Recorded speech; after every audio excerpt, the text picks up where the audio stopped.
Hi, my name is Thomas Ponce. I'm the founder of Lobby for Animals, as well as a citizen lobbyist. I'd like to discuss a piece of legislation that I'm currently working on, and one that's being sponsored by Senator Simmons and Representative Cleland. It's an issue that's so important to me, as well as to our ecosystem.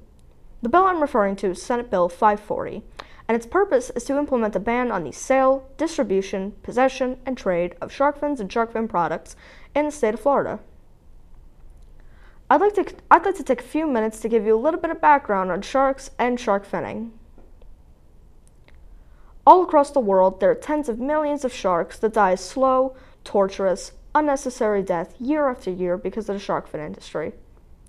When sharks are finned, they're captured in ridiculous numbers, then brought on board and have their fins hacked off.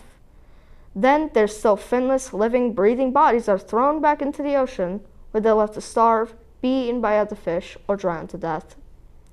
Shark fins are primarily being stolen in such large numbers because of the growing demand for shark fin soup, which began as an Asian delicacy, but one that has now spread to the United States.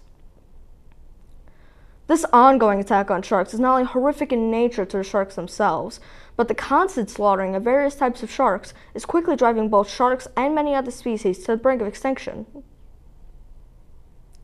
Shark finning is one of the most shameful, cruelest examples man has displayed towards what they feel is nothing more than a dispensable animal.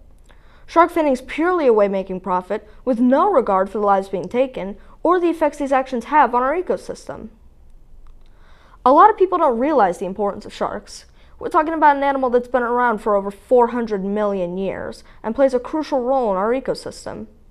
If sharks went extinct tomorrow, the ocean world as we know it could completely be destroyed. And without the ocean's top predator, the shark's prey, for example, fish, seals, dolphins, sea lions, etc., would multiply. If the shark's prey would multiply, it would destroy the very delicate food chain. You have to understand, sharks eat a large amount of sick and weak fish because they're an easy kill. This type of feeding keeps the population healthier, keeps us healthier. Another factor to consider is that sharks keep the prey fish populations in control, because just as extinction affects the balance of the ecosystem, so does overpopulation. You see, sharks are what we call a keystone predator, which means they're at the top of the food chain, and without them, the food chain would inevitably collapse. What most people don't get is that if sharks were eliminated, the impact would also be felt by humans, and some of the main fish that are fished for commercial sale would no longer be available. And many aquatic plants would also be under stress from the elimination of sharks, and the world's amazing coral reefs would be overrun with algae because the fish that were gone now from the elimination of sharks were not there to clean the reefs. It's a domino effect. When one brick falls, everything next to it falls too.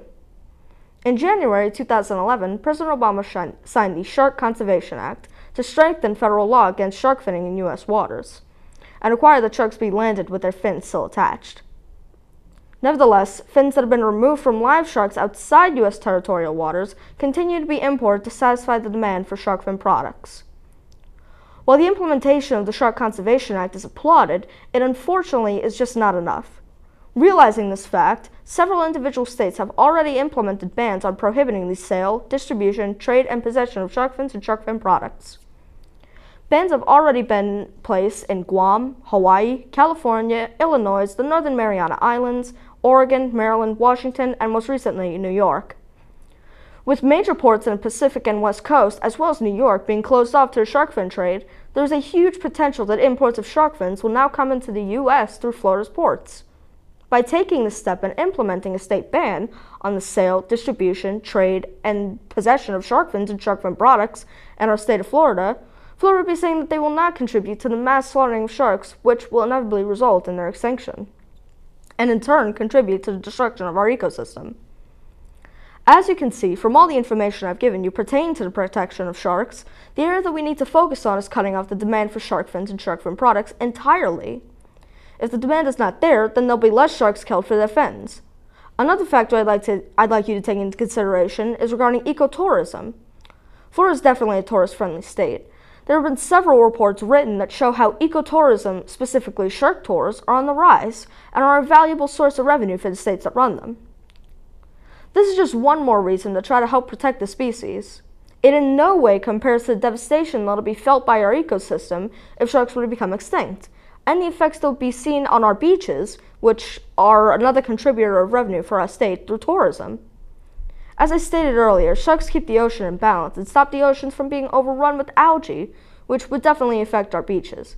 These monetary issues are secondary to the larger picture, which that we as humans are driving this very beautiful species to the brink of extinction, but I believe they're interesting facts and are worth mentioning. I appreciate you taking the time to listen to me today, and it's my hope that you'll contact your representatives and express your support for this legislation to ban the sale, distribution, possession, and trade of shark fins and shark fin products in our state of Florida. It's my hope that we'll join the ranks of Guam, Hawaii, California, Illinois, the Northern Mariana Islands, Oregon, Maryland, Washington, and New York. Together we can make Florida fin-free, protecting the sharks, our oceans, and our ecosystem. Thank you.